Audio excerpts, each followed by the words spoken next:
পরিবেশ সচেতনতা সভা মঙ্গলবার চুচুড়া স্টেশন এলাকার চিনসুরা ফ্রেন্ডস ওয়েলফেয়ার অ্যাসোসিয়েশনের ভিন্ন অনুষ্ঠানের মধ্যে দিয়ে পরিবেশ বিষয়ে সচেতনতা সভার আয়োজন করা হয়েছিল। পরিবেশ বাঁচাও সংক্রান্ত পোস্টার নিয়ে সিমলা হরিচরণ প্রাথমিক বিদ্যালয়ের ছাত্রছাত্রী ও শিক্ষক শিক্ষিকারা পদযাত্রায় অংশ নেন। এই অনুষ্ঠানে সহযোগিতা করে গ্লোবাল গ্রিন ফোর্স। অ্যাসোসিয়েশনের অফিসের সামনে সঙ্গীত ও বক্তব্যের মধ্যে দিয়ে জনসাধারণের কাছে পরিবেশ রক্ষার আবেদন জানানো হয়। আপনারা সকলেই জানেন, পরিবেশ আমাদের কাছে ভগবানের এক আশীর্বাদ। এই পরিবেশকে আমাদের শ্রদ্ধা করতে হবে, রক্ষা করতে হবে।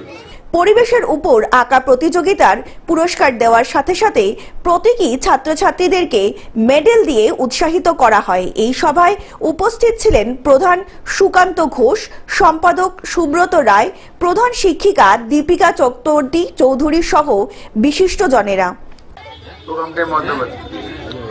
গাছ হচ্ছে পরিবেশকে ভারসাম্য রক্ষা করে। গাছ আমরা একটা গাছ কাটলে একটা দুটো গাছ লাগানো উচিত।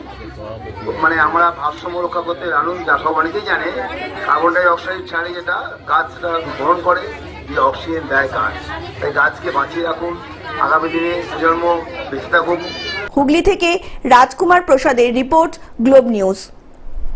এখন থেকে গ্লোব টিভি দেখুন আপনার স্মার্টফোনেও। গুগল প্লে স্টোর অথবা অ্যাপল স্টোর থেকে ডাউনলোড করুন গ্লোব টিভি লাইভ অ্যাপ। এছাড়া জিও টিভি অ্যাপ থেকে দেখুন গ্লোব টিভি লাইভ।